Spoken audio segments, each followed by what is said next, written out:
Doktor Rupel, dobrodošli še enkrat in prosim vas za začetek, morda to je vaša tretja knjiga, ki je šla pri Slovenski matici.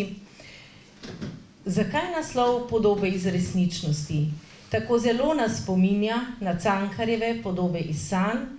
Tudi citati iz te knjige ste navedli v uvodu k svoji novi zadnji knjigi.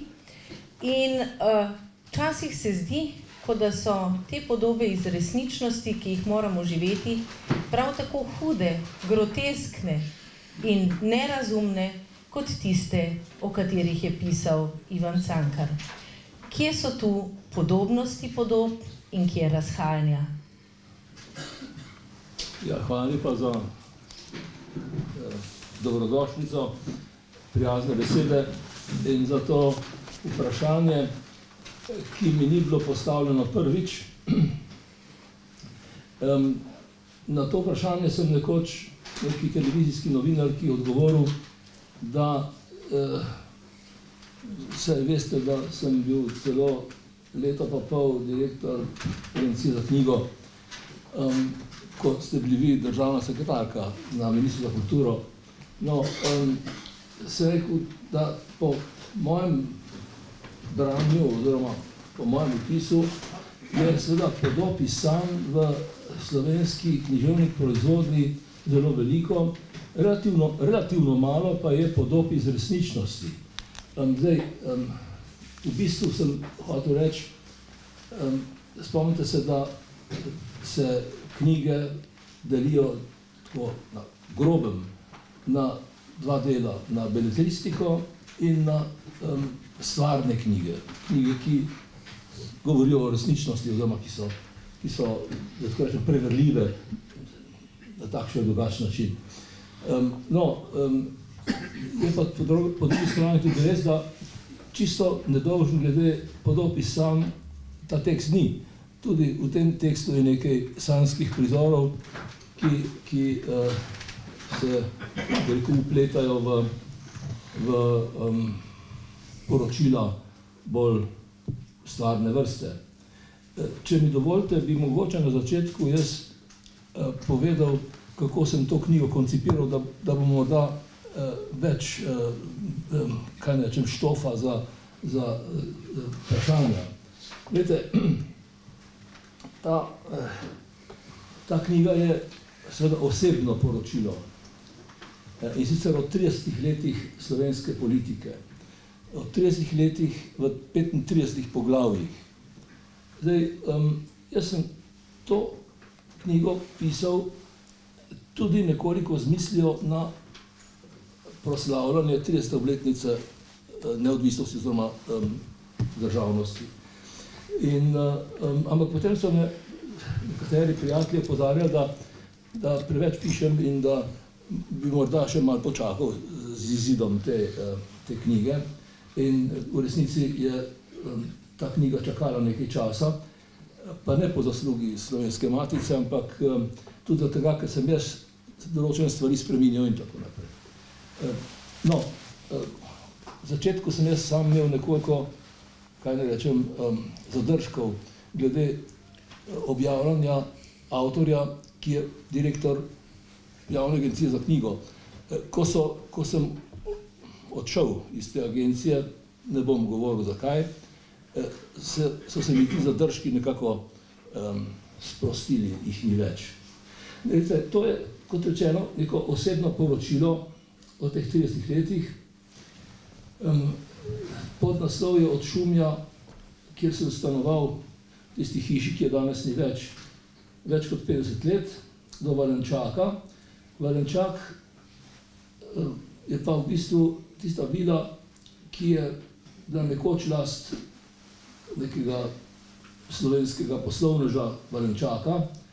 Po vojni se je vanjo preselil Ferdo Kozak in potem po osamosvojitvi je to postal del Ministrstva za zunanje zadeve. Se jaz to podrobno razlagam v knjigi, tako da se ne bi s tem pretirano ukvarjal. No, od Šumija, to se pravi od tistega stanovanja, kjer smo recimo pisali pismo Mitji Ribičiču o tem, da je treba ustanoviti eno novo slovensko revijo, pa do Valenčaka, kjer sva s pokojnim Trekmanom bila kazensko nekako nameščena v dve mehni pisarnici tam, ker je slovensko zunanjo politiko takrat prevzel Danilo Tirk in nisva odšla za veleposlanika, jaz bi moral postati veleposlanik na Dunaju, Trekman pa v Berlinu, ampak nam je bilo to preprečeno, so naju pa torej dali v Valenčaka. No, knjiga ima dva dela, vendar je slovensko dogajanje opisano iz treh zornih kotov, bi rekel. Prvič, imel sem namen zgodovinsko slovenske države opisati oziroma predstaviti v relativno, bi rekel, nekoliko krajši obliki kot kadarkoli prej in morda tudi z nekimi drugimi poudarki, zgodovina slovenske države. Drugo je pa seveda dnevno dogajanje v letih 2020 in 2021. Na nek način se ta zgodovina slovenske države popisuje oziroma dogaja na ozadju nekih aktualnih dogodkov v Sloveniji v tistih dveh letih, 20 in 21. No, tretji del je seveda ta dialog med Trekmanom in menoj, ko sva bila torej pregnana v tisto vilo tam nasproti ministrstva.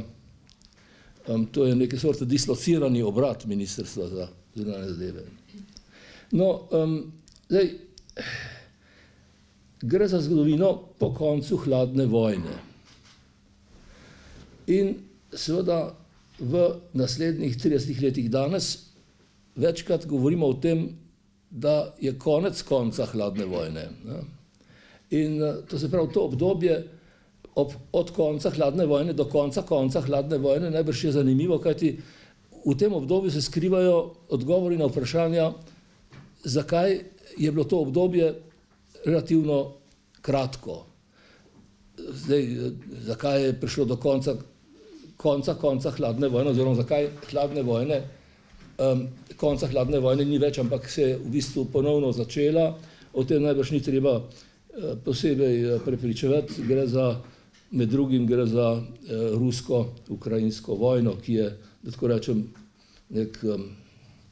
nek značilen dogodek, značilen vojni dogodek. No, glejte, Slovenija se je začela kot demokratično gibanje, ki ga ni bilo mogoče ločiti od osamosvojitve. Zakaj? Slovenija se ni samo ločevala od Jugoslavije, ampak se je združevala v evroatlantski sistem z evroatlantskimi zavezniki, ki seveda, za katere je značilno, da zastopajo, branijo demokracijo. No, tu bi rad opozoril na neko zanimivost oziroma nek problem, ki ga je sprožil bivši predsednik republike Milan Kučan. In sicer on v več svojih intervjujih ob več priložnostih govori o tem, da v Sloveniji primanjkuje oziroma da nimamo tako imenovanega tretjega soglasja. Govori, da smo imeli prvo soglasje s plebiscitom, drugo soglasje, ki ni bilo čisto povsem soglasno, oziroma ima neke lepotne napake, po Kučanovem mnenju je sprejem ustave leto 1991, pa vendarle ga šteje kot drugo soglasje. Zdaj pa pravi, potem je pa potrebno tretje soglasje, ali pa bi moralo priti do tretjega soglasja. Kaj pa zdaj to tretje soglasje je, oziroma kako on razume to tretje soglasje, oziroma kaj on o tem pove.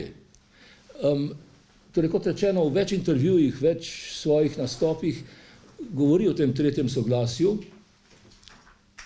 vendar nikdar ni povsem jasen. Še najbolj jasen je bil njegov, kako ne rečem, življenjepisec Božo Repe v knjigi Prvi predsednik, kjer povzema Kučanove misli v zvezi s tem tretjim soglasjem in pravi, tretje soglasje naj bi bilo soglasje o tem, kaj hočemo s to državo sploh početi. Torej, Kučan se sprašuje, kaj hočemo početi s to državo, čemu ta država služi in kaj bomo z njo naredili. To pa je seveda neko vprašanje, ki je po svoje zapleteno, po drugi strani pa nekoliko v sebi, kaj ne rečem, protislovno oziroma zelo nenavadno vprašanje, ker nekaj početi z državo pomeni državo vzeti kot sredstvo za nekaj. Če že razumemo sredstvo v tem najširšem pomenu, državo kot sredstvo v tem najširšem pomenu, potem seveda moramo reči, da gre za to, kam se ta država postavlja, v kateri družbi nastopa, kam se učlanjuje, kdo so njeni zavezniki, kakšna je njena zunanja politika in tako naprej. Ampak to vprašanje je bilo razrešeno leta 2003 z referendumom o članstvu v Evropski uniji in NATO. Se pravi, v bistvu tretje soglasje obstaja. Referendum o NATO in o Evropski uniji je bil fenomenalen. Za Evropsko unijo se je odločilo 90% torej volivcev, za NATO 2/3, kar seveda je spričo propagande, nekateri se boste spomnili tiste propagande leta 2003, spričo tiste antinatovske propagande, torej spričo te antinatovske propagande je bil ta rezultat fenomenalen. Jaz sem bil zelo srečen. Edino gospod Miheljak, ne vem, če vsi veste, o kom govorim, on je kolumnist, tudi profesor na Fakulteti za družbene vede, on je rekel, da v bistvu je manjšina Slovencev za NATO. On je iz tega rezultata razbral, da se je za NATO opredelila manjšina Slovencev. To je seveda zelo zanimiv prijem, kaj rečem, analitičen prijem. No, 35 poglavij v tej knjigi, govorim seveda o prvem delu te knjige, opazuje 35 postaj slovenske osamosvojitve skozi daljnogled, bi rekel, iz neke daljave, iz neke distance, pri čemer je seveda vsaka od teh postaj pregledana skozi drobnogled aktualnega dogajanja. Se pravi, po eni strani distanca, po drugi strani seveda, da tako rečem, neposredna vpletenost v dogajanje.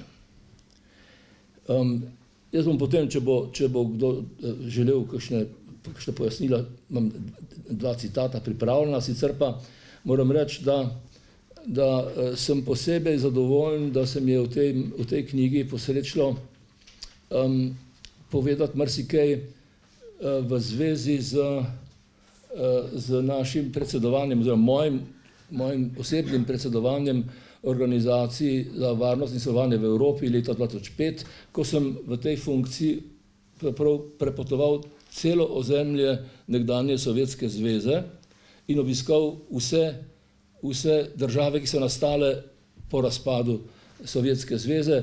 Iz teh zapiskov, iz tega tudi, kar je mogoče prebrati v tej knjigi, je morda nekoliko bolj razumljivo vprašanje ukrajinsko-ruske vojne. Toliko za začetek, hvala lepa.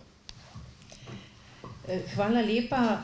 Predstavili ste dokaj izčrpno samo strukturo knjige, pa vendarle je treba poudariti, da je tu še drugi del, korespondenčni del z Borutom Trekmanom, žal, ki je pred kratkim preminil, tako da je na nek način knjiga tudi poklon in spomin nanj.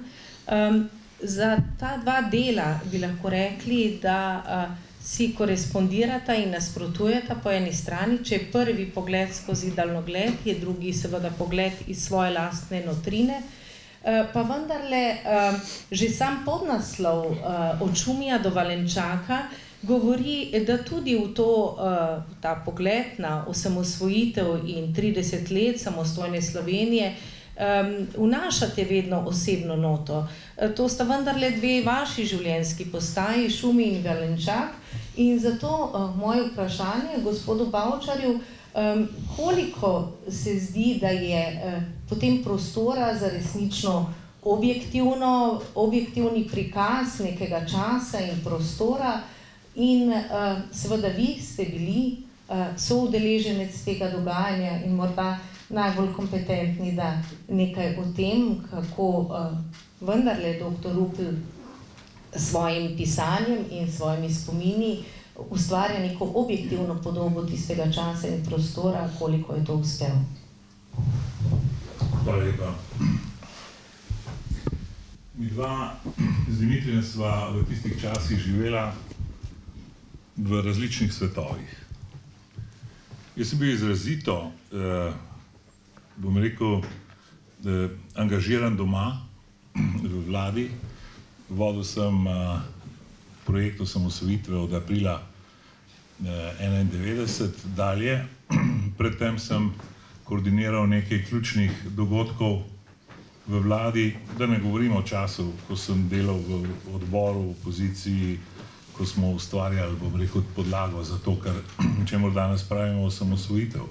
Dimitrijev svet je bil svet, ki ga zelo dobro opisuje in resnici na ljubo sem jaz to knjigo prebral z velikim zanimanjem tudi zaradi tega, ker sem veliko teh stvari vedel, vendar nisem bil poleg, medtem ko je on bil. In kar zadeva, bom rekel, ta parket evropske in svetovne diplomacije, je tu Dimitrij gotovo najbolj kompetentna oseba, da lahko te stvari predstavi in mislim, da jih je tudi zelo uspešno predstavil. To, kar je mene fasciniralo v tej knjigi, da povem na kratko, sta dve stvari. Prvič, to poglavje, kjer je citiral nemške dokumente, ki so pred kratkim objavljeni. Zakaj? Zaradi tega, ker ne zaradi njegovega odnosa do teh dokumentov, pač pa zaradi dokumentov samih, ker so odstranili, bom rekel, neko tančico nad tem razumevanjem tistega časa pri velikih, čeprav smo dosti od tega vedeli, ampak pri velikih igralcih, evropskih in svetovnih v tistem času jugoslovanske krize, ki so pokazali na strahove, ki se v resnici prav zares, njihova upravičenost se prav zares kaže zdaj, v tej ukrajinsko, v tem napadu Rusov na Ukrajino. In takrat morda, vsaj to zase lahko rečem, takrat sem imel nekaj čez 30 let, teh stvari nisem videl na tak način. In pred kratkim sva se z Dimitrijem pogovarjala, pa tudi z drugimi, in sem jaz rekel, da se je meni zdelo, da so stvari bistveno bolj enostavne, kot se mi zdi danes, ko prebiram nazaj te. Na nek način se mi zdi, da ima eno zelo zanimivo poglavje, kjer opisuje in govori o starosti politikov in ljudi in seveda tudi umetnikov, literatov v različnih časih. Meni se zdi, da smo mi imeli eno tako ravno pravšno mero nekega odnosa med razmeroma mladimi ljudmi in malo starejšimi, ki morda se nismo zavedali, ali pa bom rekel, tudi nismo želeli se ozirati na vse te konsekvence na način, kot jih danes razumem tudi skozi to knjigo. Drug del je ta razgovor, ta korespondenca z Borutom Trekmanom, ki se mi zdi izjemno zanimiva, ki se mi zdi res pravi prispevek. Bil sem res prijetno presenečen, to sta pred 12 leti, če se ne motim, se je to dogajalo in praktično vsa aktualna vprašanja današnjega časa so bila takrat odprta. Pravzaprav niti eno ni, ki ne bi bilo odprto. In še z nekim pogledom za nazaj, ki se meni zdi res fascinantno, to, da si ti, Dimitrij, se v knjigi vprašaš, zakaj to vidi Cankar, zakaj to ne vidijo znanstveniki, zakaj to ne vidijo zgodovinarji. In to se meni tudi resno postavlja to vprašanje. Zakaj nekatere stvari, ki zadevajo Slovenijo, Slovence, vidijo literati, vidijo, bom rekel, naši kulturniki, ne vidimo jih pa in ne vidijo jih ljudje, ki bi na nek način bili poklicani za to, da se s temi stvarmi ukvarjajo. Moje mnenje je, da zaradi tega, ker velikokrat, po mojem mnenju, pretirano razmišljamo o tej slovenski državi, samostojnosti in osamosvojitvi kot o tisočletnih sanjah. V resnici je, če pogledate natančno, v resnici v zgodovini te slovenske politike ni bilo neke resne organizirane sile, ne bom rekel posameznikov, ne bom rekel literatov, ne bom rekel ljudi, ki so se izkazali z nekim vizionarstvom, ampak neke politične sile, neke politike, ki bi imela za cilj vzpostaviti lastno slovensko državo. To se zelo dobro kaže tudi v vajni korespondenci, ko ti odpreš vprašanje majhnosti Slovenije, Slovencev, oziroma in Slovenije in Slovencev in slovenskega naroda. In na nek način se kaže tudi v tem, da ta refleksija in ta čas tega prehoda v 90-ih letih se nam je nekako zgodil ob tem, da smo to želeli, da je bil to Demos, ki je prvi, bom rekel, to artikuliral, so hkrati tudi te okoliščine, o katerih pišeš, nas na nek način potisnile, da smo naredili tisti usoden korak kljub nasprotovanju, doma, ne samo zunaj, tudi doma. In tu ta knjiga, po mojem mnenju, postavlja neka zelo, zelo zanimiva vprašanja, ki še vedno, in tukaj se moram strinjati s Kučanom, kaj naj s to državo. Tudi danes se včasih vidim, da si postavljam to vprašanje, kaj naj s to državo. A vsi, tudi ki imajo to državo danes, vedo, kaj naj s to državo naredijo in kaj naj bi ta država bila. Mislim, da je to tista točka, kjer ne bi smeli, kjer bi morali pravzaprav poiskati kompromis, ne glede na politično orientacijo. To ni razumljena kot svoj čas prazno mesto, ki ga je potrebno vzeti zato, da upravljaš v dobro vseh, ampak tukaj jaz se še vedno, bom rekel, v tem odgovoru, v tem spraševanju, kaj naj s to državo, to razume kot orodje za obračunavanje. Hvala lepa. Hvala tudi vam. Bilo je zastavljeno vprašanje, kaj naj s to državo. Gospod Omerza, vi raziskujete tiste trenutke, ko se je z državo hotelo upravljati iz globin, iz ozadja. In seveda tudi v tej knjigi so prikazane številne osebnosti, ki so bile tako ali drugače nadzorovane v predhodnem režimu. Skozi perspektivo seveda skrajne, bi rekla, ironije, celo skrajnega cinizma, kot se je zgodil Kocbeku, recimo, ki je bil nadzorovan od človeka, kateremu danes na osmrtnico napišejo citat iz Kocbekovega dela, ste seveda brali najbrž tudi to knjigo skozi to grenko izkušnjo. Hvala za besedo, lepo pozdravljeni. Zdaj, na začetku bi sam to rekel, da že sam naslov je zame ima neko udbovsko ozadje. Namreč Šumi, kjer je živel Dimitrij, njegovo stanovanje je bilo zvočeno 24 ur na dan. Na srečo ni vse ohranjeno. Ampak nekaj pa je, nekaj tega sem tudi že jaz v knjigah, v mojih knjigah, nekaj tega sem povzel, pa še več bo v knjigi Velikani slovenske osamosvojitve in ko obdelujem Dimitrija Rupla, ki so mu udbovci nadeli zanimivo ime, negativ, kot kodno ime. Nadzora seveda, ne sodelavčevega, kot sodelavca. Tako da že sam naslov ima neka reminiscenco zame, ker sem mogoče malo profesionalno deformiran z tega vidika.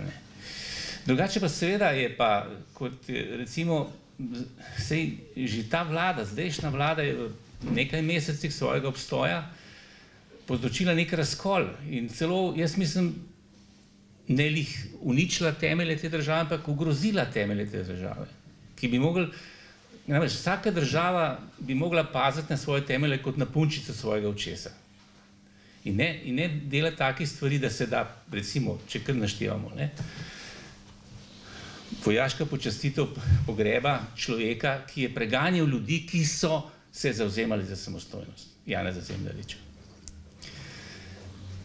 Ukinila muzej osamosvojitve. To To je strašen simbolni udarec v obraz vseh tistih, ne samo tisti, ki so vodili osamosvajanje, ne samo tisti, ki so razmišljali leta nazaj, ki niso tega doživeli, ampak tudi praktično večine Slovencev in tudi državljanov drugih, ki tukaj živijo, ki smo se odločili za samostojno državo. Potem, ko imamo recimo državno proslavo kulturno, zlorabi Svetlana Makarovič oder, pride gor z rdečo zvezdo, ki je za nekatere zelo pomembna kot znak borbe proti okupatorju, za nekatere pa znak enega hudega zatiranja, stalinistične revolucije med vojno in še hudega stalinističnega terorja po drugi svetovni vojni. Znak, se pravi, simbol, ki razdvaja. Na državnih proslavah ne bi smeli imeti simbolov, ki razdvajajo ljudi. Če hoče imeti privatne proslave, svoje proslave, me nič ne moti, ampak na državnih proslavah imeti simbole, ki razdvajajo. In kaj zdaj pomeni to? Da je nekaj mesecih te vlade prišlo do nekega razkola, ki se čuti. Jaz čutim, jaz hodim po terenu, predstavljam svoje knjige in čutim to zgražanje ljudi, enega dela seveda, ljudi, ki jih je to pravzaprav prizadelo, čustveno prizadelo te poteze vlade. Se je tudi že Danilo Türk nagradil recimo človeka, ki je bil ravno tako proti slovenski osamosvojitvi, se pravi Tomaža Ertla. Ampak meni se zdi hujše, če to naredi vlada, ki je dala počastitev Zemljariču. Zato, ker kogarkoli je pomemben predsednik države, je vendarle vlada tista, ki v Sloveniji ima tiste kompetence, da vodi državo. In to se mi zdi, seveda, zaradi tega sem jaz zelo skeptičen in mi je ta vlada nekako, pravzaprav preziram. Čutim nek prezir do teh ljudi, ki se tako obnašajo do tega največjega dogodka v zgodovini našega naroda. Zakaj razdvajati? Ob tej težki situaciji, ki ima vlada, na raznih področjih, se ne bom spuščal to, ampak zakaj še dodatno razdvajati narod? To mene moti in škoda je nepopravljiva in jaz mislim, da bomo zdaj osamosvojitve vendarle dobili nazaj. Hvala. Hvala tudi vam. Že gospod Omerza je seveda odprl to temeljno vprašanje.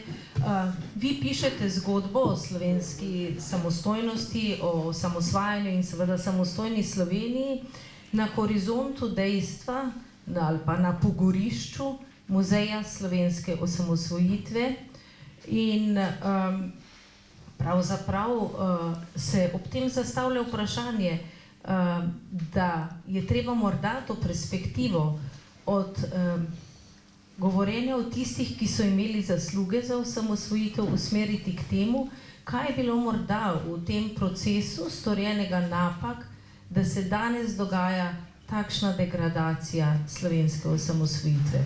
Vaša knjiga je nenazadnje refleksija tega časa, ste morda reflektirali tudi to, doktor Rupel? Ja, zdaj, vaše vprašanje je na nek način provokativno, kaj smo mi narobe naredili. Marsikaj, gotovo. Ampak, pogledajte, nedaleč tukaj, nedaleč stran od tukaj, na Trgu Republike, so trije spomeniki. Eden je spomenik Kardelju, spomnite se, kaj je nekoč Bojan Štih rekel o tistih, ki so okrog Kardelja, da imajo vsi nogavico čez obraz. Potem je tukaj en spomenik Tršarjev, spomenik revoluciji, velikansko drevo, ali kaj ne rečem. Potem pa zraven tega je pa en tak marmornat spomenik, oziroma, kaj rečem, v bistvu nek spomenik, na katerem je na dveh straneh zapisana dva odlomka iz neveljavne ustave. Iz ustave 1974. Mi imamo nasproti parlamenta spomenik neveljavni ustavi, ustavi iz leta 1974, ustavi Socialistične republike Slovenije. Jaz sem eno svojo znanko, ki je doma na Hrvaškem, vprašal, če bi bilo to na Hrvaškem mogoče, ker ni govora, da bi bilo to mogoče na Hrvaškem, da bi obstajal spomenik, ki bi poskušal na nek način aktualizirati neko neveljavno listino. Pa ste zdaj, ta neveljavna listina, morda se komu zdi to, rekel, relativno nevažno. Tam je kup stavkov o samoupravljanju, pa združenem delu, pa delovni inteligenci, pa ta marksistično-leninistična krama. Ne? Ampak, jaz ne vem, koliko od vas, koliko med nami, koliko Slovencev ve, kaj v tej ustavi iz leta 1974 zares piše.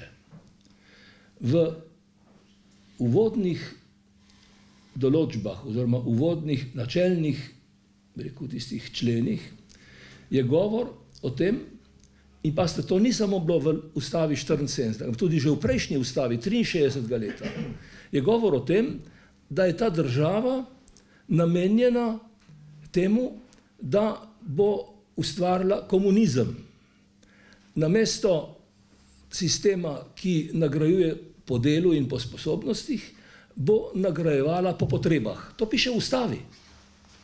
In mi imamo to ustavo postavljeno na neko častno mesto nasproti parlamenta, ki je razveljavil to ustavo. Jaz se sprašujem, kje živim? Jaz ne vem, če vsi tako razmišljamo, mogoče kdo razmišlja drugače, možno je tudi drugače razmišljati. Danes se govori, predvsem ena od strank v tej vladajoči koaliciji, govori o tem, da bi bilo treba doseči ne samo enakost glede priložnosti, ampak enakost glede rezultatov. Enakost glede rezultatov pa seveda je druga formulacija za komunističen sistem. Za nek sistem, ki seveda nikdar ni obstajal in nikdar ne bo obstajal, ampak mi imamo en velik problem. Mi imamo v jedru našega življenja imamo neko ideologijo, ki je s tem življenjem smrtno skregana, na smrt skregana. Glejte, jaz pač smatram, dokler še lahko, pa dokler mi kdo to objavi, se bom pač prizadeval za to, da se o teh stvareh govori in da jih ne bomo pozabili in da se bomo na vse zadnje zavedali, da gre za nemogoče zadeve. Jutri imamo v Slovenski Bistrici, oba dva z Omerzo bova tam nastopala, so Pučnikovi dnevi. In bo neka okrogla miza, ki jo organizira Konrad Adenauer Stiftung in bo tudi kolega Omerza predstavil svojo knjigo o Pučniku, Pučnik in Udba seveda. No, tema teh Pučnikovih dnevov je kulturna vojna. Kulturna vojna, kulturni boj, to razumemo nekako. Zdaj obstaja en kupenih publikacij v zadnjem času, ki govorijo o kulturnem marksizmu. Eden od opazovalcev oziroma teoretikov, opazovalcev tega dogajanja, Rod Dreher, si je tudi preveden v slovenščino, pravi, da današnji zagovorniki pravičnosti, on jih tako imenuje, ne uporabljajo enakih sredstev kot njihovi predniki boljševiki, to se pravi, da se ne ukvarjajo z gospodarstvom, ampak se ukvarjajo s kulturo. Namesto, da bi se ukvarjali z gospodarstvom, oziroma namesto, da bi poskušali urejati, kaj se vem, presežno vrednost, pa uporabno vrednost, pa take stvari iz Marksa ven, se ukvarjajo s kulturo. Tu v tej knjigi noter sem jaz ne da bi vedel, da bomo imeli ta posvet in ne da bi vedel, da bo govor o kulturnem marksizmu, sem navedel en citat iz Samuela Huntingtona, Pazite, Samuel Huntington je leta 1992 napisal, da prihodni spori na svetu ne bodo več torej, politični in tudi, kaj se vem, gospodarski in tako naprej, ampak kulturni. Da naslednji spopad, ki nas čaka v prihodnosti, je spopad civilizacij. In potem on tudi našteva, katere civilizacije so in tako naprej in tako naprej. Hočem reči, na nek način se seveda ta hladna vojna obuja v znamenju kulturne vojne. Hvala. Ja, lahko potrdim, da sem tudi sama bila presenečena nad tem, da to ni, ne nazadnje bi lahko v vaši knjigi dali tudi naslov Od Kola do Angele Merkel, ali namreč pogled vaš je usmerjen seveda tudi v ta evropski prostor. In kar me je pravzaprav zelo zaskrbljujoče ali pa zaskrbelo, je bilo soočenje na Ministrstvu za kulturo, da je pravzaprav ne gre zgolj samo za stališče recimo v slovenskem prostoru ali pa neko specifiko slovenskega prostora, ampak da s padcem Berlinskega zidu pravzaprav ni padel komunizem, ampak se je izvozil na zahod. Spominjam se že iz svojih študijskih let, kako je takrat profesor vedno poudarjal frankfurtsko marksistično šolo, revolucija je končana, začenja se pohod skozi inštitucije. In zdi se, da se je ta pohod tudi na zahodu seveda že dokaj intenzivno izpeljal na univerzah in vseh drugih inštitucijah in da bo ta nekako bi rekla, da je naše soočenje s kulturnim marksizmom in to obujanjem komunizma na nek način vendarle prišlo, da smo bili predolgo morda nismo ga opazili in da smo predolgo spali, bi rekli, nekako na teh naših dosežkih osamosvojitve. Veste kaj, sem si tako nekako malo hudomušno rekel, zakaj je tista neveljavna ustava tam na tistem spomeniku. Zaradi tega, ker so komunisti morda takrat mislili, saj jo bomo še rabili.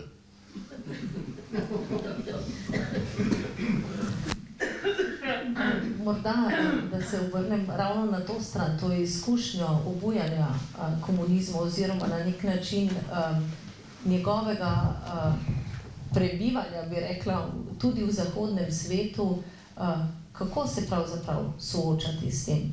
Vemo, da na to opozarja tudi venezuelski avtor o velikem problemu v Latinski Ameriki. Kakšne so zdaj opcije, ki jih in odpira ta knjiga in seveda naša dejanja? Samo kratek komentar.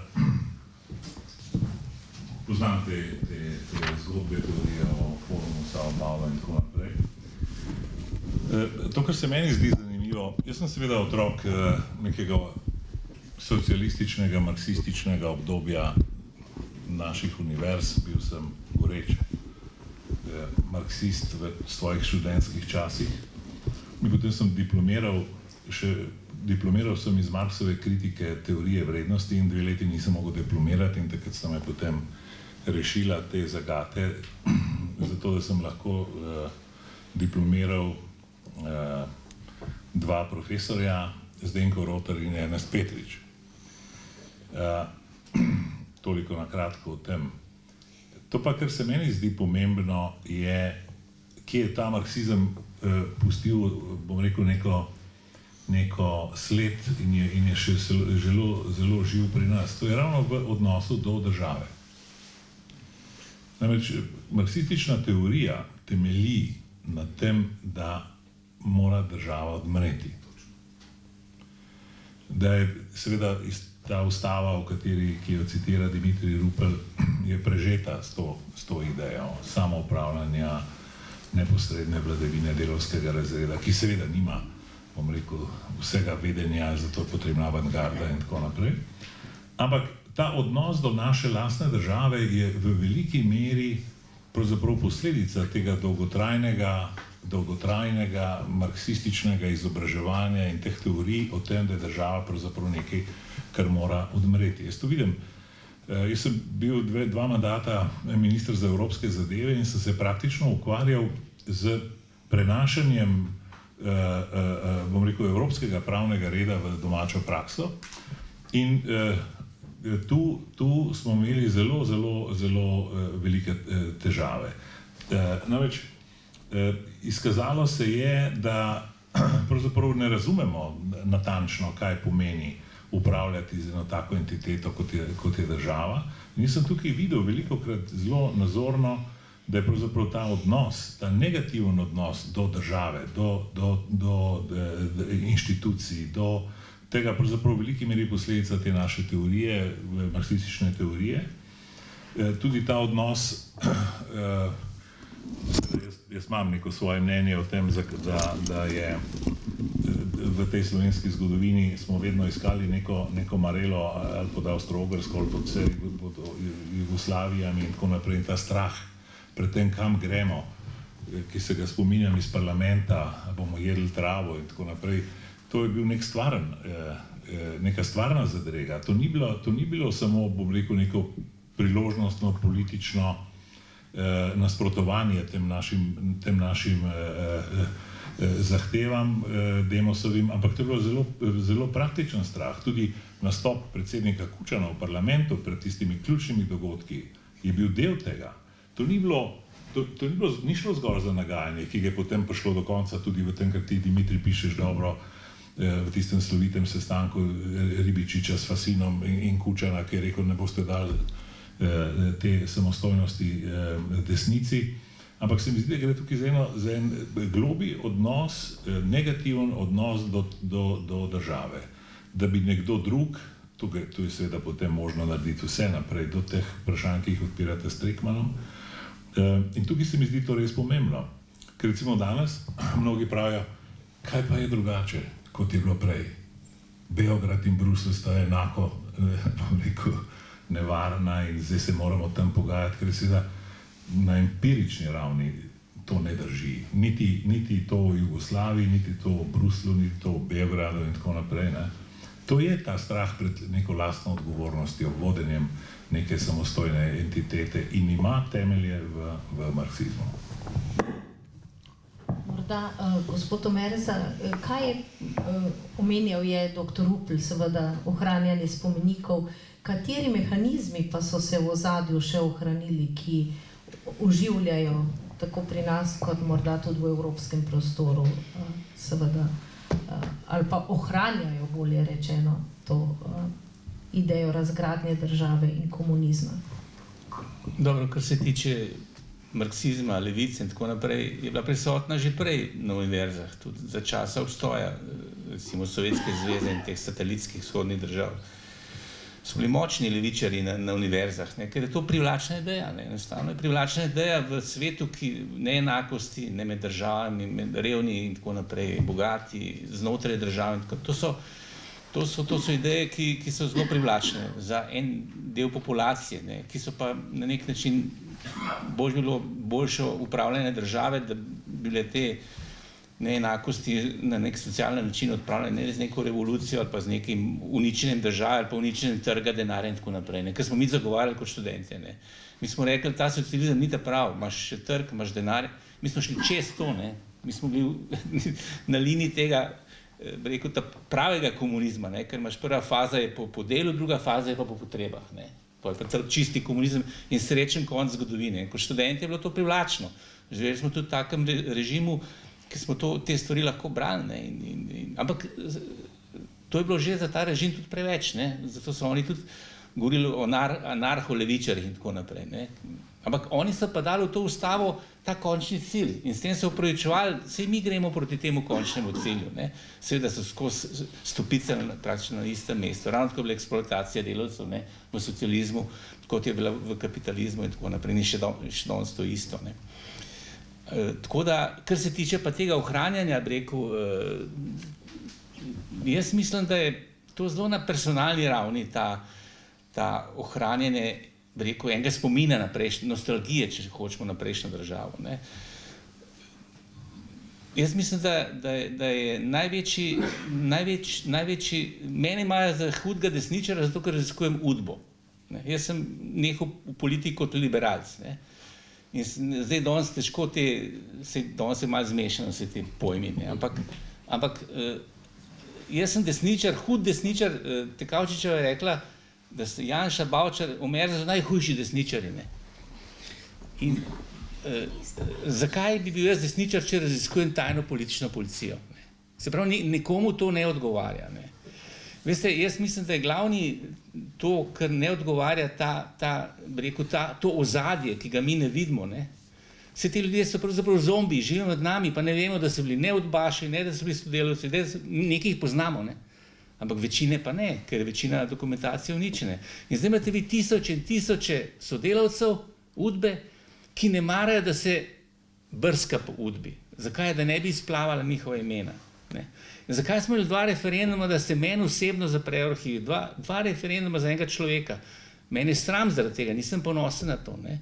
2 referenduma, da se zaprejo arhivi, ker so jih, ne vem zakaj, takrat so vsi nekako podprli celo odprti arhiv leta 2006, ko je Janša vlada to spravila čez parlament. Ker nisem mislil, da je kaj ohranjeno. Ko sem izdal prvo knjigo, se je začelo. Referendum. Bomo zaprli. So mi kar zaprli vrata arhiva. Ker, ko bi prišel v knjižnico, pa so zaprli vrata. Ne? Skratka, jaz mislim, da so v ozadju ne samo te glavni, ki jih vidimo, Kučan, Zemljarič, ki so že pokojni, pa še nekateri, ki so še živi, ne? Ki so bili politični predstavniki, ki so politično vodili tajno politično policijo, pa bili pomembni v režimu nasploh, ne? Ampak so ta nivo, pa ne mislim zdaj sodelavci, kot so receptorji, hišniki, snažilke, to nima pomena. Ampak imate pa vi zdravnike, doktorje, direktorje inštitutov, zgodovinarje, novinarje, tega mrgoli. V knjigi, ki jo zdaj pišem, Temna stran dela, mrgoli v delu praktično novinarja, ki ni bil povezan z udbo. In zdaj pogledajte, ti ljudje, nekateri so še živi, nekateri imajo še vpliv, čeprav so upokojeni, imajo vpliv še vedno na politiko časopisa. In to so tisti, in tudi na RTV-ju, in tudi na Dnevniku in na Večeru, da ne razlagam, ne, to so ljudje, ki so še vedno vplivni in ki mi niti ne vemo več za njih, njihova imena že se izgubljajo v zgodovini. Ne.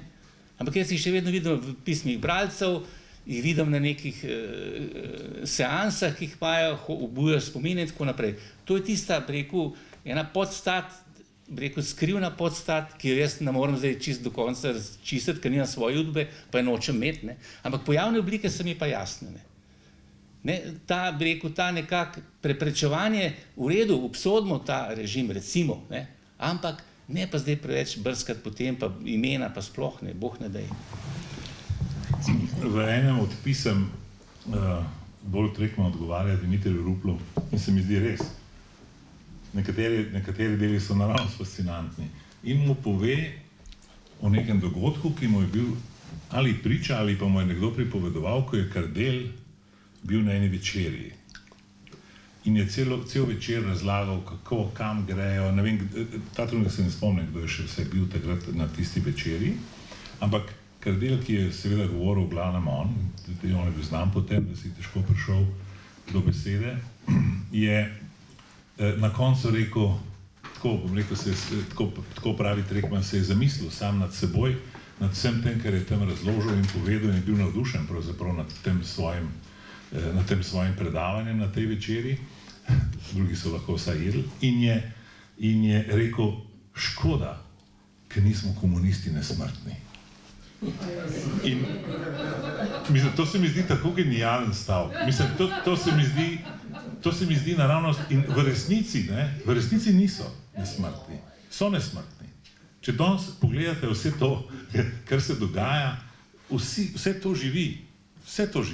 Zame osebno je najbolj grozna konsekvenca tega življenja partijskega in komunističnega ta popolnoma zbrisana delitev oblasti med izvršno, zakonodajno in sodno.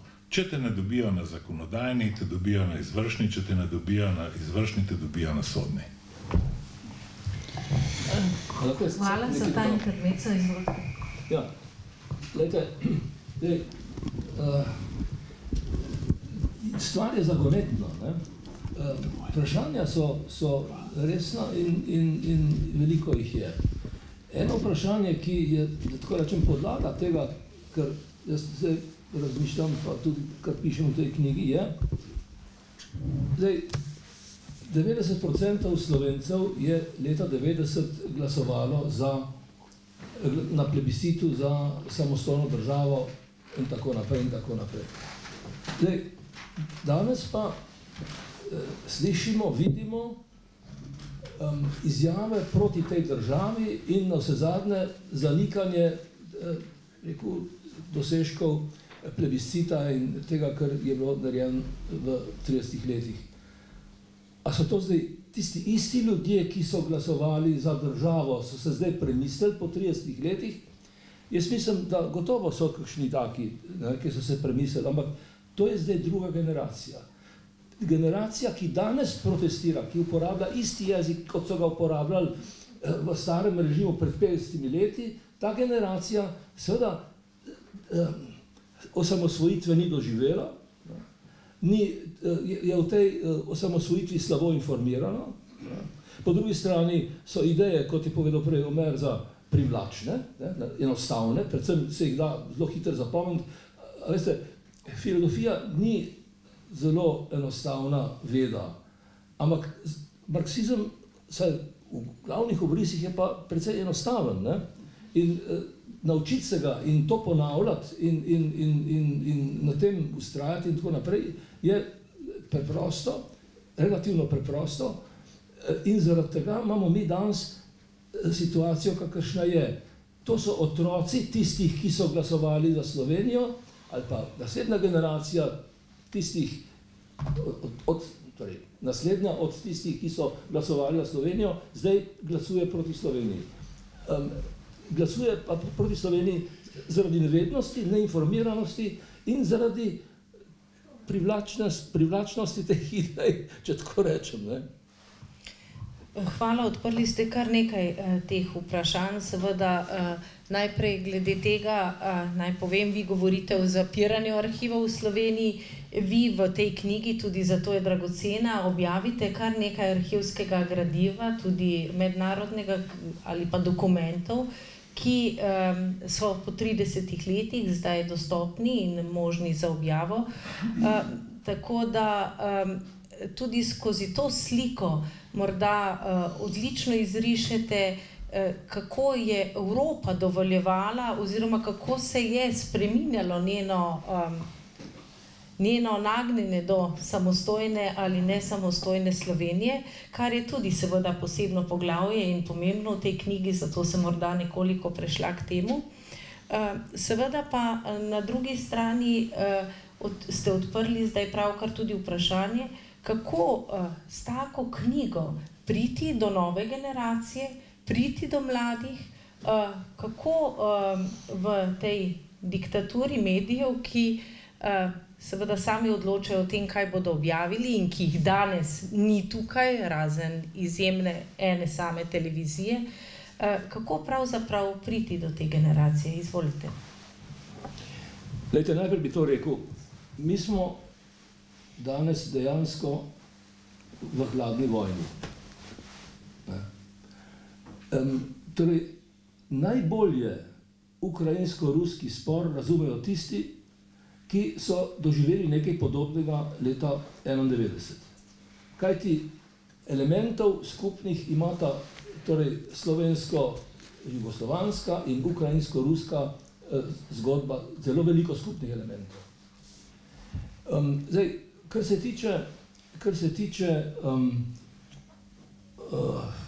tiče slovenske usode in slovenskega uspeha pravzaprav v teh svetovnih dogodkih, dogajanju v svetu leta 1991, bilo treba vendarle pomisliti na to, da takrat je bil ravno konec hladne vojne. Nekateri politiki, predvsem državniki, niso še čisto natančno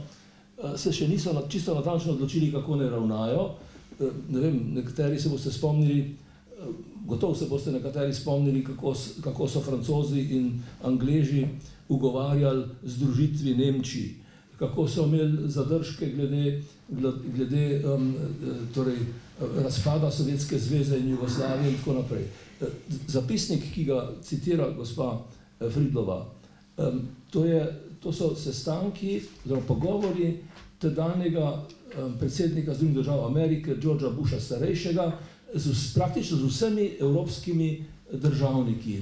Oni se posvetujejo, to je eno daljše časovno obdobje, od leta 90 do leta 91, do jeseni 91, se posvetujejo, kaj narediti. Začne se tako, da ne bodo dopustili razpada Sovjetske zveze, ne bodo dopustili razpada Jugoslavije. To so bili koncepti, ki so veljali od leta 1945 naprej. Na kar se te zadeve začnejo, tudi pod vplivom dogajanja v Jugoslaviji in seveda v Sovjetski zvezi, začnejo stališča spreminjati. Ampak ta stališča so se spremenila relativno odločno so se spremenila, radikalno so se spremenila, ampak so ostala spremenjena kratek čas. In v tem smislu je seveda Slovenija imela veliko srečo, da je ujela tisti zgodovinski trenutek, ko je lahko postala samostojna. Ker če bi to bilo prej, ali pa če bi bilo to zdaj, kot je ukrajinsko-ruska vojna, seveda vemo kakšni problemi so. Mislim, kakšne grozne žrtve, kakšne grozne tragedije in tako naprej. Slovenija se je zmuznila, da tako rečem, skozi to zgodovinsko špranjo na nek zelo, zelo posrečen način. Kaj je rekel Bush? Kaj je zdaj to Jugoslavija? A je to etnični prepir ali je to demokratično gibanje? In jaz sem hodil okrog po svetu in sem rekel, demokratično gibanje. Govoriti o nacionalizmu bi bilo kontraproduktivno. In mi smo imeli to srečo, da dejansko Demos je bila demokratična organizacija. Demokratična organizacija, ki je navsezadnje tudi se odločila za kohabitacijo z predsednikom Kučanom, ki je bil iz prejšnjega režima, ki je bil glavni šef partije in tako naprej. To so rekli, te Slovenci so pa res, to so pa res pošteni ljudje, pametni ljudje, da znajo tako dobro koeksistirati tudi s svojimi nasprotniki in tako naprej. Skratka, en del tega uspeha Slovenije je bil tudi v tem, da smo mi, bi rekel, veljali v svetu kot neka država za zgled, kako se da koeksistirati. To, kar se danes dogaja, ta razredni boj in kulturni boj in kulturna vojna in tako naprej, seveda najbrž mnoge zelo hudo demantira, mnogi so med tem že pokopani in tako naprej, ampak tisti, ki so še živi, se najbrž tepejo po glavi, da so dovolili to, kar so dovolili. Kar nekajkrat smo seveda odprli vprašanje te nesrečne agresije Rusije, žalostne agresije Rusije in nesrečne usode Ukrajine.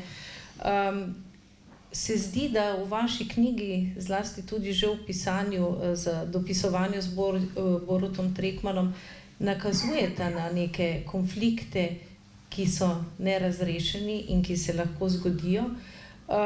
Kar pa je še bolj zaskrbljujoče pa je, da se vendarle v Sloveniji pojavlja zelo močna podpora na nek način Rusiji skozi to, da se kliče k mirni diplomatski rešitvi spora. Kot izjemni diplomat, kaj lahko rečete o takih pobudah? Glejte, jasno je, da vsaka vojna se konča z mirovno konferenco, z diplomacijo in tako naprej. Ampak, recimo, čitam marsikaj, predvsem v zahodnih, pravi v angleških, ameriških, nemških virih. Nemci, recimo zdaj, eden od njihovih glavnih analitikov na področju obramboslovja pravi, govoriti o pogajanjih in o spravi in o nehanju vojne, ko ta vojna traja in ko obe strani ne morata popustiti, Ukrajina ne more dopustiti tega, da bi zdaj prepustila en del svojega ozemlja Rusiji. In Rusija seveda ne more zdaj dopustiti tega, da bi velika sila, kakršna je, se pokazala kot neuspešna, kot poražena in tako naprej. Obe strani, ki sta zapleteni v to vojno, imata zelo, da tako rečem, nekaj jih drži, no, da ne morata popustiti. V tem trenutku govoriti o pogajanjih je fikcija in je zelo slabo, pravijo analitiki. Torej, tisti, ki pri nas govorijo o pogajanjih in o tem, da se je treba usesti za diplomatsko mizo in tako naprej, v resnici ne razumejo tega. Ne razumejo, kako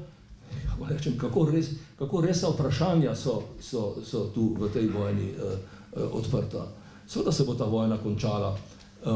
Vprašanje je, če bo, to je vojna izčrpavanja, pravijo nemški analitiki, če bo Ukrajina zdržala in po mojem prepričanju bo zdržala zaradi tega, ker ji pomaga, vsaj do neke mere, pomaga Zahod, Američani bolj kot kdo drug, pač drži to fronto, da tako rečem, nepremanjkljivo. To je zelo, bi rekel, zanimiva, bi rekel, lastnost ali značilnost te vojne. In jaz mislim, da govoriti o pogajanjih v tem trenutku, dokaj ta vojna traja na tako, da rečem, tako odločilen način, tako usoden način, seveda je res zgrešeno. Sami ste izkušali slovensko vojno neposredno, morda skozi to perspektivo, kaj, gospod Bavčar? En zelo zanimivih piscev je Bolgar Ivan Krastov, zgodovinar, nekaj odličnih knjig je napisal. In pred približno 10 leti je, mislim, da celo po naročilu Evropske unije ali z njeno pomočjo delal neke analize in ankete po Evropi. Eno od zanimivih vprašanj je bilo, če bi prišlo do svetovnega konflikta oziroma do večjega konflikta v Evropi, na koga bi, na katero državo bi se lahko naslonili, kje vidite zaveznika, ki bi vas obvaroval in tako naprej. V 3 državah Evrope takratne so omenili večinsko anketiranci Rusijo. V Bolgariji, v Grčiji in v Sloveniji. Večina teh anketirancev je omenila, da se je potrebno v primeru takega konflikta nasloniti na Rusijo. Jaz to prebral takrat malo zatem, mene je to presenetilo, moram reči. In ko danes vi govorite o tem, da je cela vrsta ljudi zelo naklonjena Rusiji, se mi zdi, da je to, kar je rekel prej Dimitrij, da se pravzaprav vrača neko obdobje po teh 30 letih, ki jih je naša generacija res preživela na nek način neverjetno. Bom rekel, od konca zgodovine, leta 90, pa vse tja do pred nekaj leti, se je zdelo, da so res te stvari nepovratne, da nikoli več ne bo mogoče govoriti o tovrstnih konfliktih. Res, da jih je že takoj zatem jugoslovanska kriza delno demantirala, in predvsem ta grozovita vojna na Balkanu, v Bosni in Hercegovini, med Srbijo, Hrvaško in tako naprej. Ampak po drugi strani pa tako močnega in tako velikega konflikta, kot se zdaj slika, seveda tudi dejansko se nismo zavedali, da lahko do tega pride. In tukaj vidim spet, da grem nazaj k knjigi, zelo zanimiv del vajne korespondence, predvsem Trekmanovega izjemnega poznavanja zgodovine, ki je naravnost briljantno opisal nekatere tendence, ki se dogajajo in ki se jih današnji čas potrjuje. Jaz bi temu dodal še to, da je tisto prelomno obdobje leta 90, ki se je zdelo, da je to, bom rekel, res neko obdobje pomladi narodov in konca vseh teh konfliktov, tudi skozi, bom rekel, tekste te knjige in skozi dokumente, ki so v tej knjigi objavljeni, pokazalo, da to vendarle ni bilo tako enoznačno in tako enostavno. Nenazadnje so tudi, malo je znano, da je združitev Nemčije pravzaprav bila plačana takrat s prevzemom evra. Nemčija je bila 90%, 95% proti prevzemu evra. Nemčija ni želela prevzeti evra in to je bila ena od cen tistih, bom rekel, pogovora Busha mlajšega in Kohla takrat, če se ne motim, ki sta naredila to. Malo je znano tudi to, da je Mitterrand šel na predvečer oziroma tik pred to združitvijo v Moskvo in to je bilo objavljeno šele pred 10 leti z vprašanjem starih zaveznikov, bomo to dopustili. Tudi nasprotovanje Thatcherjeve združitvi Nemčije in tako naprej kaže, da so bile vse te tendence, vse to živo in da vse to še danes, bom rekel, še danes pomeni neko oživljanje nekih drugih tendenc. Tako da je treba biti tudi pri Ukrajini, se moramo zavedati, da se zna v neki točki, to sem jaz napisal v prvem članku, takoj v začetku vojne, da je treba zelo budno opazovati, kako se bo ta odnos velikih sil in sploh, bom rekel, pomembnih mednarodnih igralcev razvijal naprej do Ukrajine. Če pogledate primer Poljske med drugo svetovno vojno, ki so jo že v Teheranu žrtvovali Rusom in, bom rekel, potem v Jalti še posebej.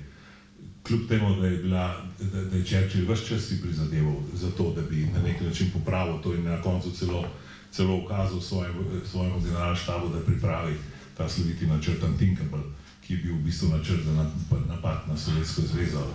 To je bilo že maja 1945 in tako naprej. Tako da, bom rekel, eno z drugim ne smemo biti naivni, ko gre za to obdobje in ta knjiga se mi zdi, da nas opozarja na to, da ni nič dokončnega v teh zadevah. Doktor Rupel, kar nekaj smo že prekoračili 1 uro pogovora. Naj morda vendarle poudarim za zaključek, da je ta knjiga vendarle tudi neke vrste ne samo politična biografija Slovenije, ampak tudi vaša osebna avtobiografija. Če se nekako parafraziram Pučnikove besede, Šumija ni več. Zdaj gre tam za neko nasedlo križarko, Costo Concordia, morda znamenje tega, kako je danes pravzaprav res vse dovoljeno. Kaj lahko vaša knjiga ne samo doprinese k ohranjanju spomina na te čase in prostore, ampak seveda nagovarja za prihodnost. Torej, jaz sem na nek način že na 3/4 odgovoril na to vaše vprašanje. Glavno se mi zdi to, da seveda ne smemo molčati. Torej, tisti, ki napadajo državo, pa osamosvojitev, ki govorijo o tem, da je treba tem osamosvojiteljem vzeti besedo in tako naprej. Ni treba molčati na to. Mislim, da je treba odgovarjati, da je treba čim več, da tako rečem, argumentov imeti v obtoku na mizi in seveda temu namenu je posvečena tudi ta knjiga. Jaz sem ravno v teh dneh končal še eno knjigo, katere naslov je Pomen osamosvojitve in ki jo bom, upam, tudi lahko predstavil, bodisi tukaj, ali pa kakšnem drugem prostoru, je na nek način nadaljevanje tega, morda za spoznanje malce širši pogled. Ampak kakorkoli že, mislim, da je treba na provokacije reagirati, da ne smemo biti tiho. Vsaj, kar se mene tiče, jaz ne mislim biti tiho, kot vidim kolega Omerza, tudi ga bo težko k moku pripraviti, ker ima na programu še celo vrsto teh knjig o tako rečem, zločinih ali pa hudih dejanjih tajne politične policije. Seveda ne smemo molčati, potrebne so reakcije. Izvolite, publika, beseda je vaša. Izvolite. Profesor Kalan, izvolite. Najprej hvala vsem tole navzočim osebam, ki ste nam pričarali nekaj drame, 30 let stare, ki traja še danes. Prej zvedel nekaj najprej bolj simboličnih vprašanj, majhnih. Ko si profesor Rupel, diplomat Rupel, omenjal te spomenike na trgu revolucije, to smo vsi opazili, tega napisa pa jaz tudi nisem opazil, se pravi, neka simbolika tu je, ampak jaz smo zdaj eno vprašanje glede ene druge simbolike, sicer himne. Zdravljica je pesem in jaz sem enkrat na SDS sestanku nekem, kjer je bil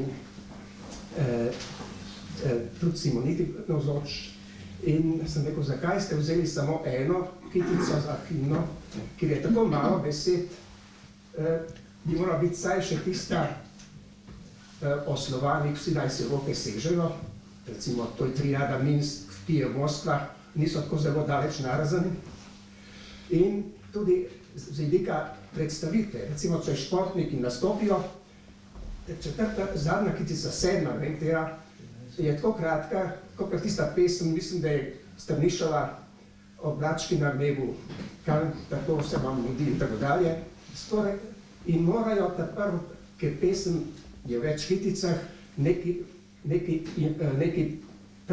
neko premiso postaviti, neka akord, potem zapojejo v 1 minuti in poje vsega konec. Mislim, da je treba to enkrat, ampak odgovor iz Simonite je bil, himna je, Zdravljica je kulturni spomenik, ampak himna je samo zadnja.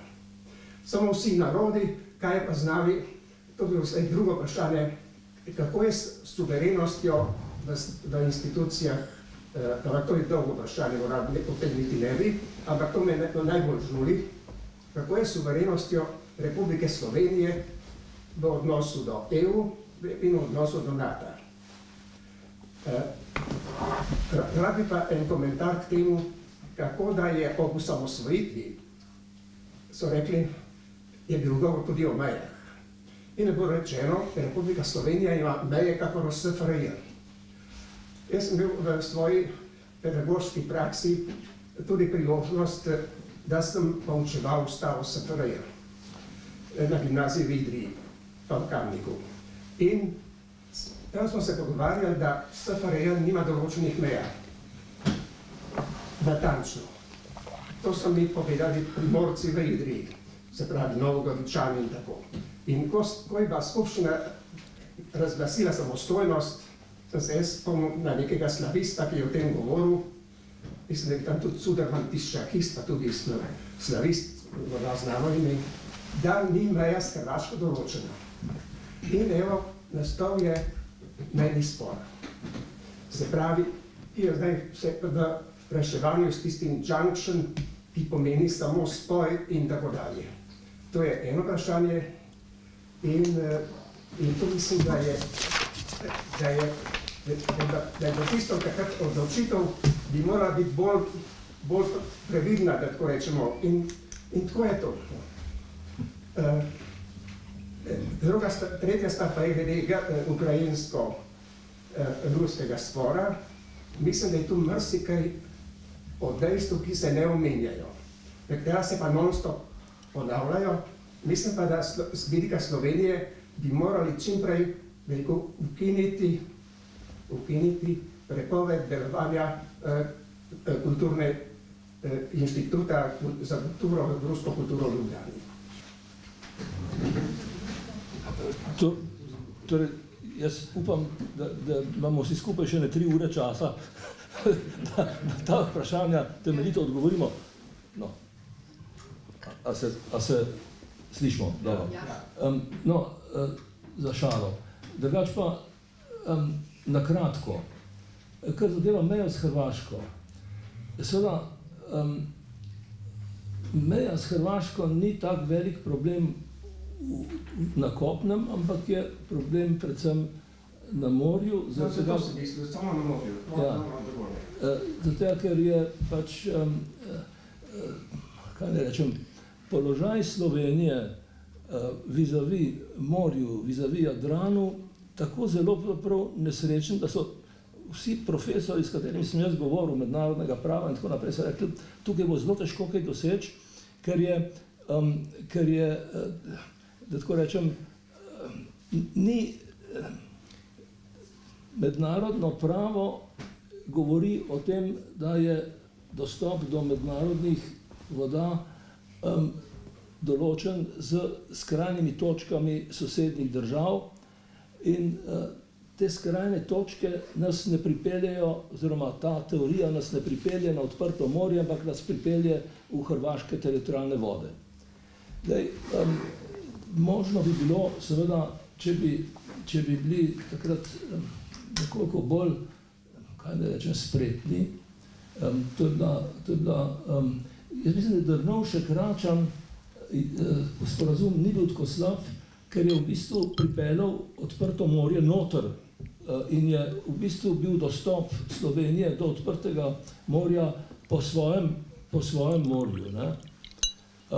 No, ampak Pahor je pa sklenil nek sporazum, ki je bil, kaj ne rečem, sad zaupanja, dobre volje, pa tudi pritiska iz tujine, se mi zdi, predvsem Američani so bili takrat precej nestrpni, kar se tiče reševanja slovensko-hrvaškega spora in namesto, da bi v arbitražnem sporazumu napisali najprej bomo rešili mejni problem, potem bo Slovenija odločala o svojem stališču do integracije Hrvaške v Evropsko unijo. Torej, namesto, da bi tako napisali, smo nekako to dvoje izenačili in Slovenija je dala, rekel, kaj ne rečem, pozitivno mnenje glede Hrvaške, medtem ko Hrvaška pa svojega dela ni izpolnila. Tudi ta slaba varianta s tem z odločitvijo Haškega sodišča, jaz mislim, da je ta odločitev slaba za Slovenijo, tudi te odločitve Hrvaška ne priznava. In tu smo seveda v sredi enega resnega problema. Zdaj sam vprašanje, da tako rečem, državniške modrosti, ali je mogoče to vprašanje dati v oklepaj. Jaz se spomnim enega svojega pogovora z mehiško zunanjo ministrico, ki je ravno prišla v Washington na pogovore z ameriško vlado. Je rekla, veste, mi imamo z Američani en kup odprtih problemov. Sam nameravam pa se pogovarjati o tistih stvareh, ki jih je mogoče rešiti in ki so v korist obojih. Se ne mislim, da bi mi odgovoril, vse razumem, lahko kar ustaviš. To je en hudičev problem, kako zdaj ta hrvaški spor neutralizirati, da ne bi vplival na ljudi. Poglejte, koliko Slovencev ima svoje nepremičnine na Hrvaškem. To ni enostavna stvar, to je stvar zelo, da tako rečem, tehtnega premisleka. Kaj pa glede himne? Himna je pa tako. Himna je dejansko zdravica. Zdravljica je, cel tekst zdravljice je pač, če se jaz prav spomnim, bil proglašen kot tekstovna osnova za himno. Da pri nas predvajajo oziroma uporabljajo samo eno kitico, je čista ekonomija. To ni neko, no, je pa tudi politično vprašanje, ker ta kitica govori, tako kot recimo približno Internacionala, govori o mednarodnem sodelovanju, mednarodnem bratstvu, mednarodni solidarnosti in tako naprej, ne govori pa toliko o slovenskih nacionalnih interesih. Tako da, če se jaz prav spomnim, je ena od strank, ki je danes v opoziciji, predlagala, da bi vsaj še eno kitico uporabili pri vseh teh, rekel, protokolarnih priložnostih, tisto, ki govori o narodu in ki pa se začenja za nekatere z škandalozno besedo Bog. To je bil... Ja, takrat, ja, razumem.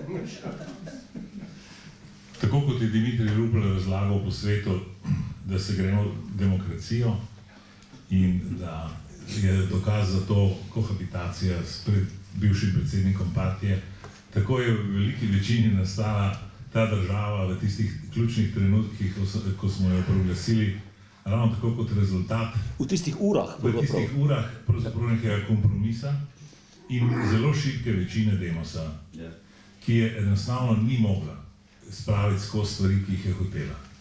Celo vrsto. In od zastave, državnih simbolov, zdravice, bom rekel, oziroma himne na ta način, kot smo jo želeli. V pravici povedano tudi cela vrsta vprašanj, ki zadevajo lustracijo, bom rekel, vrsto drugih vprašanj in tako naprej, je bila enostavno predmet ali pa bom rekel posledica tega, da naša moč je bila omejena. Mi na nek način, roko na srce, tudi plebiscitarni rezultat in tako naprej je v veliki meri posledica tega, da bom rekel nekega velikega konflikta v tistih časih enostavno si nismo mogli privoščiti. Nekateri so ga želeli, mi smo tudi mislili, da bodo šle stvari drugače, ampak enostavno ni šlo. Ni šlo. Danes sprašujete, zakaj je tako? Zato, ker je pač takrat bilo potrebno v razmeroma kratkem času se odločiti in razmerje sil je bilo tako, kakršno je bilo. Mi smo nekatere zakone z glasom, enim glasom večine spravili skozi, da smo se pripravili takrat na ta odločilni trenutek. Še vprašanje, izvolite. Puharjeva. Jaz bi bila eno vprašanje. Preden ga pa zastavim, bi pa rada povedala en vidik na račun spomenika tovarišu Kardelju. A bi sem prišla? Ne, se je v redu, jaz kako. Se slišim. Torej, vic je naslednji. A vi veste, zakaj so tam tisti delavci okoli Kardelja, tisti, ki imajo... Ki imajo... Nogavico čez obraz. Tam so zato, ko so prišvasani. Ker so prišvasani. Imam vprašanje in to opustite, prosim, imam vprašanje predvsem za Ignacijo.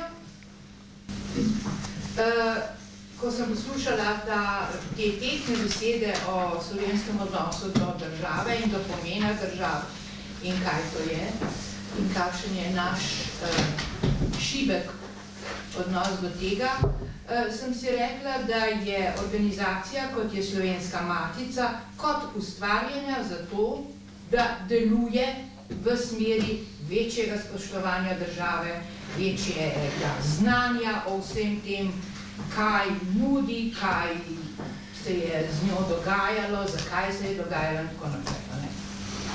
In moje vprašanje, oprostite prosim, je, imate vtis, da se Slovenska matica te svoje vloge popolnoma zaveda? Jaz imam nekaj slabih občutkov v zvezi s tem. In vam s veseljem povem, da je zadnji slab občutek povezan s simpozijem o Pučniku, ko je bila pogosto obravnavana na prošnjo Muzeja za slovensko osamosvojitev želja ali vsaj možnost, da bi bila Slovenska matica soorganizator Pučnikovega simpozija, da je bilo to predmet spora v tej organizaciji oziroma v tej tišini, da je bila potem ta možnost odbita. Moje osebno mnenje je, da bi bila to lepa priložnost, da se matica nekoliko bolj izkaže, kot je to v njeni navadi. Hvala. Hvala lepa za to zelo pomembno vprašanje. Seveda, Slovenska matica ima veliko udov. Če bi o tem odločil en sam, recimo, bi govorili, da Slovenska matica ni demokratična.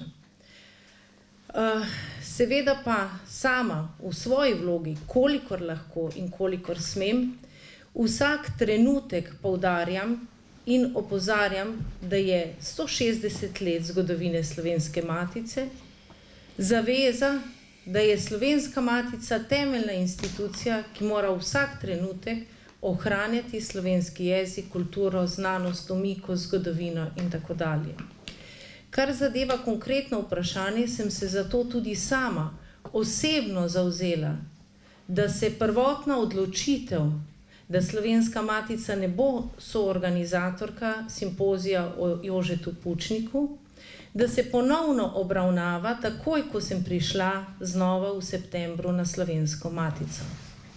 Ponovno se je obravnavala na zgodovinskem odseku, kjer je večina, demokratična večina članov odseka, kljub glasnemu neodobravanju gospoda akademika Milčka Komelja, pa tudi gospe Zvonke Zupanič Slavec, odločila, da zaradi tega, ker Slovenska matica ni sodelovala pri pripravi programa, ta ne more biti soorganizatorica.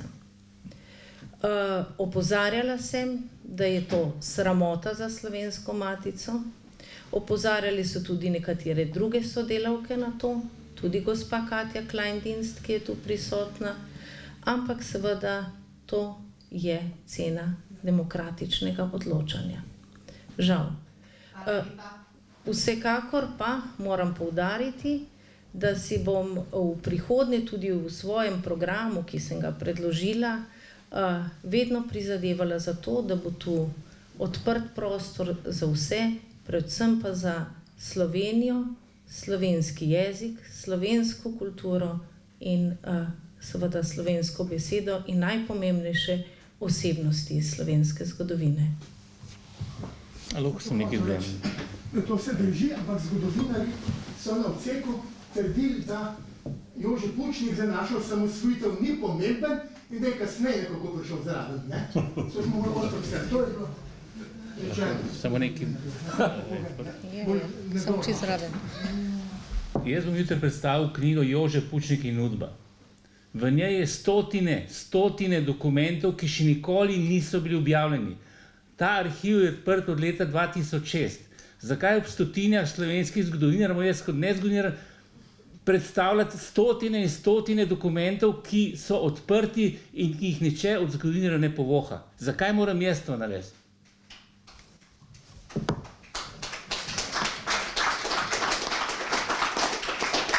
Hvala, ker je ta odgovor še bolj tehten, kot je bil moj.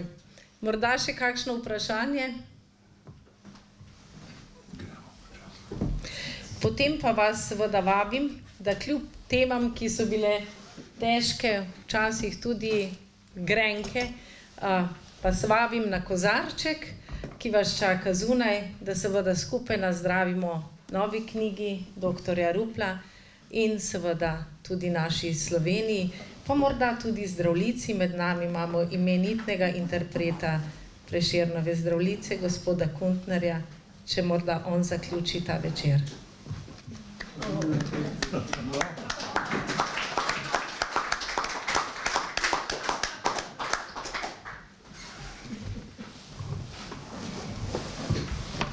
Čast mi je, da lahko spregovorim v imenu Franceta Zvrha.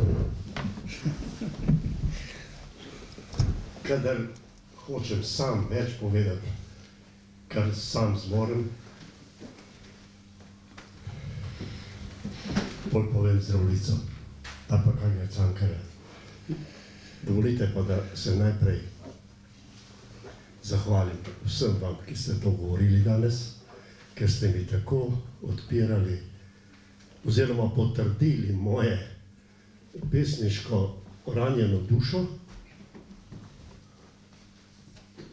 ki se rešujem s kako poezijo.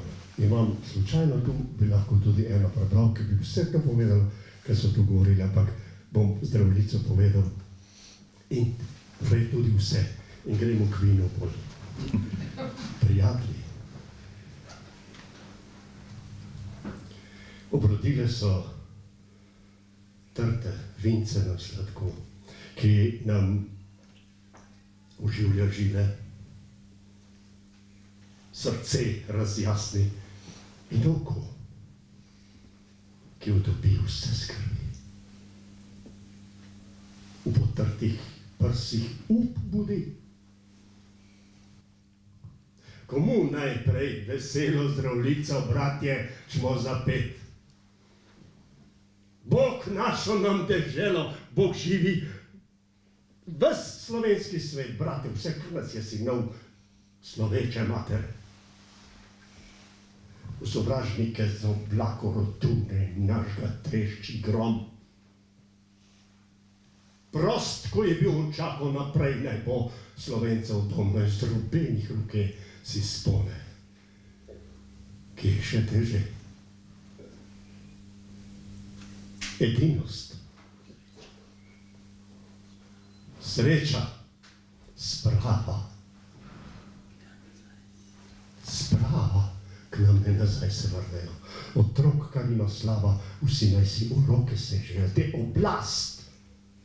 In z njo čast, ko pred spet naša vrsta last. Bog živi vas, Slovenke. Prelepe žlahtne rožice, ni take je mladenke, kot naše krvi dekle. Naj si nov zarotno, iz vas bo strah sovražnikov. Mladenči,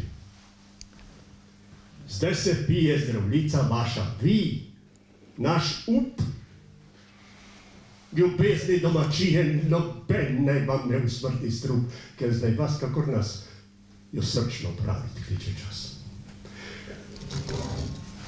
Žive naj vsi narodi, ki hrepene dočakat dan, da koder sonce hodi prepir iz sveta bo pregnan.